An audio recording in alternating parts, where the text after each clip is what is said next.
Assalamualaikum warahmatullahi wabarakatuh. Para pendengar, para peminat kuliah subuh yang berbahagia. Soal-soal hidup dan kehidupan kekal yang kita sebutkan sekali 2 minggu di dalam pengajian tasawuf ini belum habis. Dalam keterangan yang telah lalu kita melihat bahwasanya kepada kita telah diberitahukan bahwa hidup yang di belakang ini itulah hidup yang sebenarnya. Segala kesungguhan kita di dalam kehidupan yang sekarang, kegiatan, inisiatif, kreatif, dan segala macamnya itu, kita tujukan dalam umur yang pendek ini, dalam masa yang sedikit ini. Kita sanggup memikul beban bagaimanapun beratnya. Kita sanggup payah, lelah, penat, sukar. Karena ada yang kita harapkan, yaitu kehidupan yang sejati tadi. Ilmu dan amalan, usaha dan kerja hanya alat untuk mencapai kebahagiaan hidup yang akan datang itu. Hidup dimulai apabila nafas sudah berhenti. Alangkah ganjilnya perkataan itu. Hidup dimulai apabila nafas sudah berhenti. Yang sebelum itu apa? Hidup itu hanya khayal.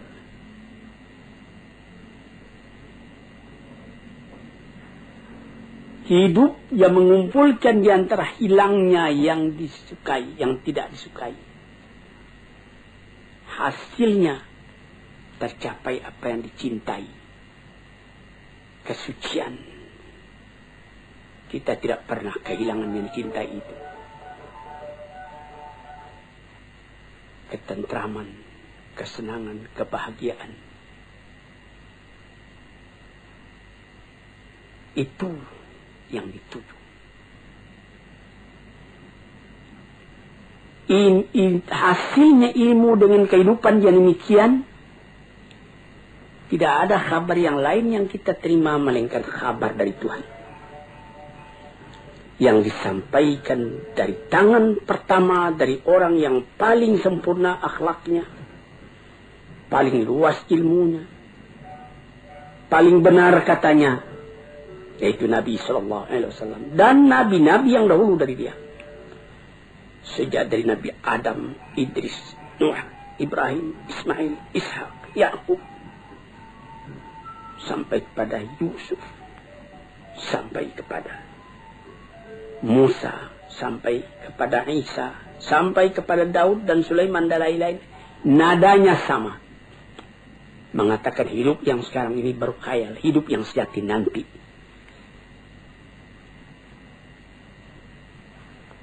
Terbukti hal itu dalam hati orang yang beriman. Sehingga boleh dikatakan dari iman tadi jadi menjadi keyakinan.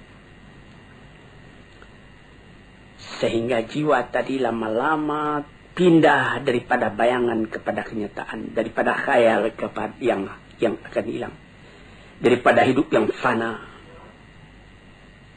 Karena inginnya kepada kehidupan yang sejati itu, karena rindunya kepada kekuasaan yang mutlak itu.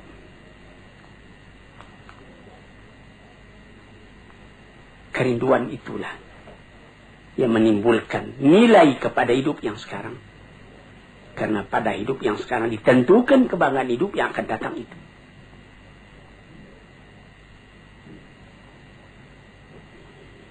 Oleh sebab itu, maka barang siapa yang musafir,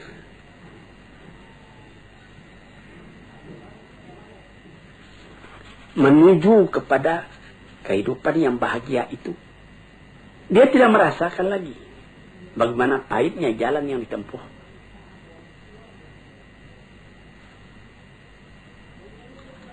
dia mengorbankan segala tenaganya, memandang ringan segala yang berat, dengan cinta, dengan rida, dengan hati lapang, terus berjalan. Ya kadang-kadang karena capek berhenti, tapi dia tahu perjalanan ini belum selesai. Banyak berhenti, lama baru sampai, katanya.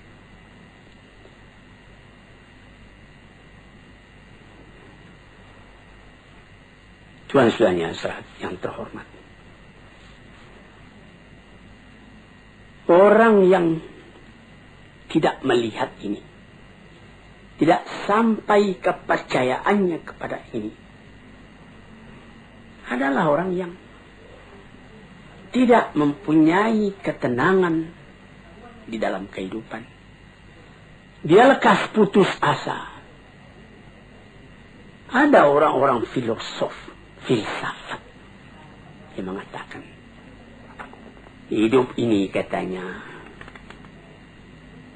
ialah meminta kepuasan.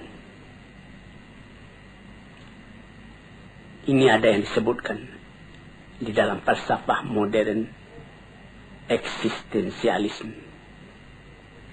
Mengakui adanya wujud. Sesudah wujud, tidak ada lagi. Itu kesempatan ketika wujud, ketika ada itu lepaskan.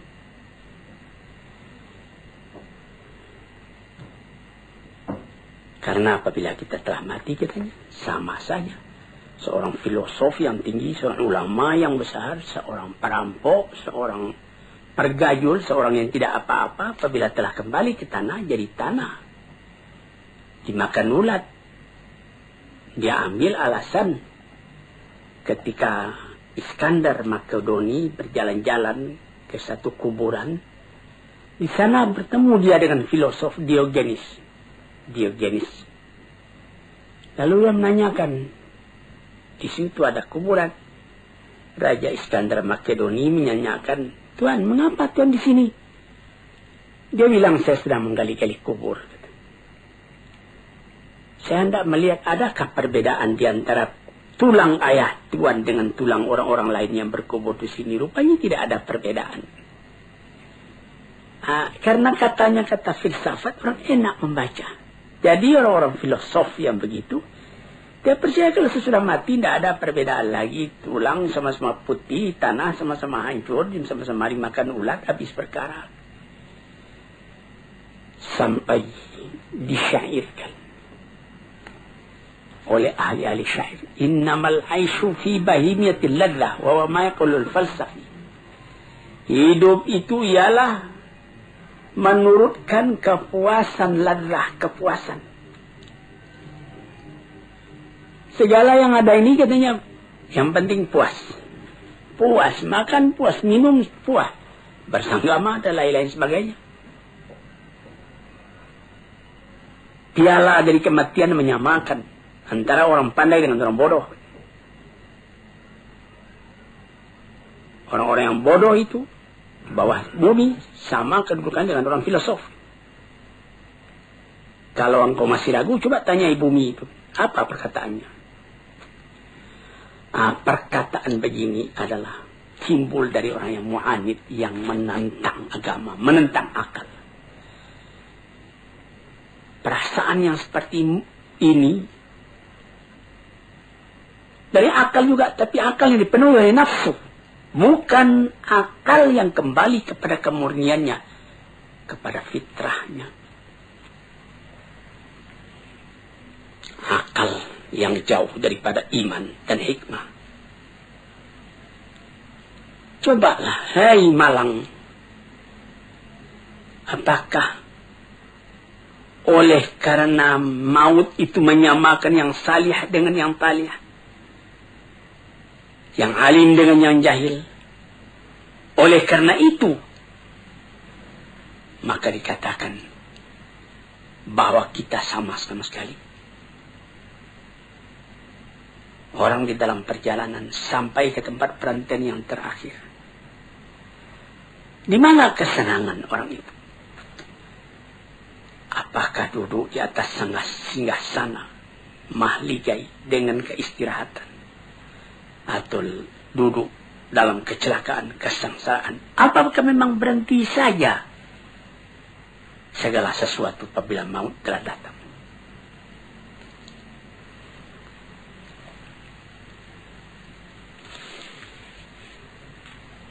Tanyakan katanya kepada bumi, kata Ad-Syair tadi. Kita sudah tanyakan kepada bumi dengan renungan dan menungan. Memang di dalam bumi berkumpul segala tubuh, segala badan, tulang-tulang. Kafir dengan iman berkumpul, nasab keturunan berkumpul.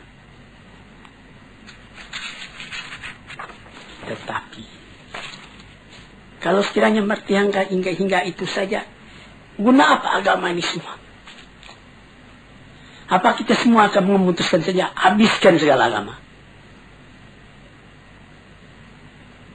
Orang mengatakan habiskan segala agama. Kemudian dia membuat agama sendiri. Seumpama ketika terjadi serangan besar-besaran dari Hitler menuju Rusia. Nyaris saja Rusia kalah waktu Stalin masih hidup. Apa yang dikerjakan lebih dulu oleh orang-orang pengikut Stalin, oleh orang komunis ketika itu? Mempersiapkan kuburan Lenin. Karena di situ diletakkan di dalam keranda kaca tubuh Lenin itu. Kemana mau simpan ini?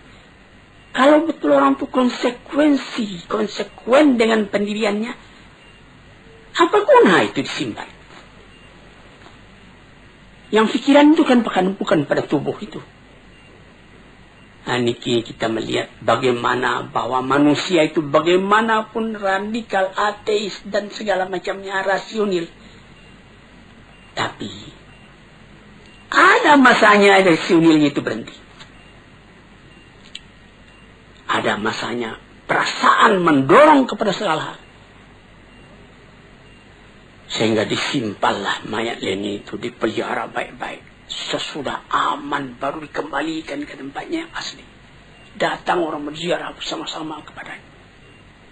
Padahal kalau ditanya kepada mereka, mereka akan mengatakan sesudah mati itu sudah sama saja antara Lenin dengan pergajul, dengan perampok, dengan lain-lain sebagainya.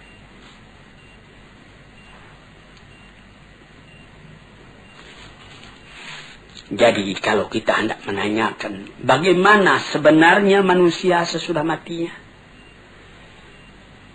kita kemana bertanya? Orang yang beragama sudah jelas menjawab kepada Tuhan, kepada Rasul-Rasul, kepada Musa, kepada Isa, kepada Yusuf, kepada Daud, kepada Sulaiman, kepada Muhammad, kepada Nuh, kepada Ibrahim. Akan sepakatkah semuanya itu nabi-nabi itu menegakkan bohong dalam alam ini? Kita tanyakan juga kepada orang-orang yang mengalami rasa kejiwaan yang mendalam, menjadi khalifatullah di muka bumi. Dan tanyakan juga kepada Quran.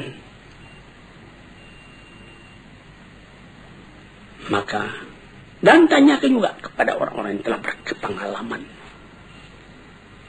Tanyai ilmu, tanyai iman. Sama sekali itu adalah saksi yang dapat diterima. Tanyai akal, tanyai fitrah murni. Dalam Al-Quran dikatakan, Am hasibal ladhina jatarahus sayyiati an naj'alahum kalladhina amanu wa amilus salihati sawa'an mahyahum wa mamatum sa'a ma yahkumun. Apakah menyangka orang-orang yang telah berbuat jahat dalam alam ini akan disamakan saja kedudukan mereka dengan orang yang beriman dan amal salih? Sama hidupnya dan sama matinya. Itulah satu perhitungan yang salah. Yang dapat menyangka demikian cuma orang yang bodoh. Atau orang mengingkari rasa jiwa di dalam. Sebab itu, maka seorang ahli fikir Eropa, Oswald Spengler, mengatakan orang yang bersorak, mengatakan dia tidak percaya akan adanya hari kemudian itu, bersorak karena dia melawan kepada rasa dari hatinya sendiri. Maka memandang kepada soal itu terbagi dua. Ada orang yang memandang kepada ilal asya, kepada sesuatu. Dan ada orang yang memandang pada sesuatu, antara kepada dengan pada lain.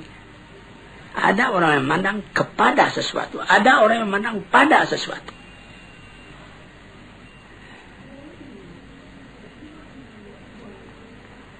Orang yang cuma memandang kepada sesuatu, menjadikan sesuatu semata-mata objek, maka pikirannya dan hatinya lama-lama pecah belah. Dia tidak dapat mengambil kesimpulan.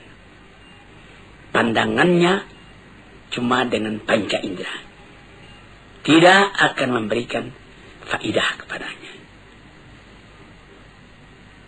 Li'annahu lima faqad al-ikhtiyar awalan fa innahu faqad al-ikhtiyar thaniyan. Karena dia tidak dapat memilih sejak pertama sampai kepada yang seterusnya, tidak ada pilihan lain. Tetapi orang yang memandang pada sesuatu, bukan kepada sesuatu. Pandangan yang tadi membawanya menyeberang kepada rupanya dan hakikatnya dan maksudnya. Ini apa? Dari mana ke mana? Kalau dia memandang sesuatu di hadapannya itu, menjalar pikirannya tadi kepada yang lain, sebab dan akibat yang timbul dari itu. Sampai dia mengaji juga, apa arti wujud dari ini, apa hikmatnya, dan apa ilmu yang sempurna dalam ini. Tambah lama derajat pandangannya pada sesuatu itu, dapat membawanya membedakan mana yang sahih, mana yang benar, mana yang salah. Mana yang kekal, mana yang fana. Dia memandang kepada kulitnya dan intinya. Misalnya, kita ambil permisalan. Orang yang memandang kepada sesuatu dengan pada sesuatu. Kalau dia memandang kepada sesuatu, terbujur mayat di hadapan matanya. Dia lihat ini tubuh akan dimasukkan ke dalam kubur. Sesudah dalam kubur dia akan cair, tidak ada apa-apa lagi. Filosof masuk ke dalam cair, hancur jadi tanah. Psikolog masuk ke dalam kubur, hancur jadi tanah. Dia memandang itu, tidak ada artinya. Tapi kalau dia pandang kepada sesuatu, ditukar dengan pada sesuatu, dia lihat, dia bawa kepada dirinya sendiri. Bercerai nyawa dengan badan. Apakah arti perpisahan itu? Apakah ini dikatakan oleh Suhrawardi, filosof dan ahli tasawuf yang besar? Dia mengatakan, badanku ini mengurung keadaan hakikatku yang sebenarnya. Aku terikat dalamnya. Tapi apabila aku mati, artinya perceraian antara hakikatku yang hidup dengan badanku yang akan jadi tanah. Aku tidak mengenal mati. Aku melihat lagi kehidupan yang terus, yang disebutkan oleh Jalaluddin Rumi di dalam pengajian tasawufnya, sampai mencapai tingkat yang paling tinggi. Dan kemudian diluaskan lagi oleh Iqbal, bahwa apabila beliau manusia itu mati, dia akan mencapai tingkat kesempurnaan yang paling tinggi. Sebagai penghambat keraguan kita, kebenaran hal itu, kita mesti berani mengatakan Muhammad, na'udzubillah, Muhammad bohong, Ibrahim bohong, Ishak bohong, Ismail bohong, Isa bohong, semua nabi-nabi yang mengatakan hal itu, kita bohongkan. Na'udzubillah. Disinilah saudara-saudara yang terhormat, pentingnya pengajian. Kalau kita telah tahu bahwa dunia ini adalah jalan, jembatan untuk menuju penyeberangan yang luas, yang kekal, tentu kita akan menyediakan bakalan untuk itu. dia tidak akan kekal di sini. Dia akan meneruskan perjalanan kepada tempat yang lain, tempat yang kekal, tempat tinggal.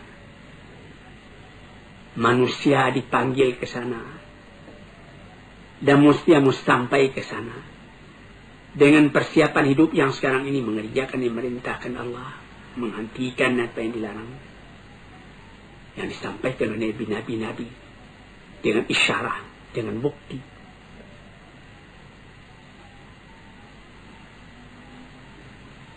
Dengan demikian baru sampailah manusia tadi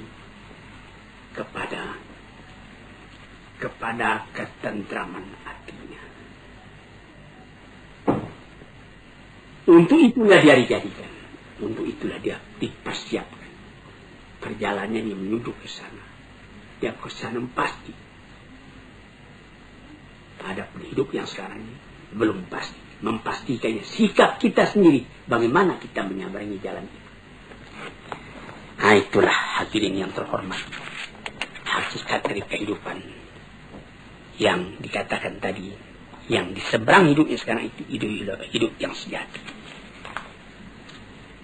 Sekian dulu, lain-lain hari kita sambung lagi. Assalamualaikum warahmatullahi wabarakatuh.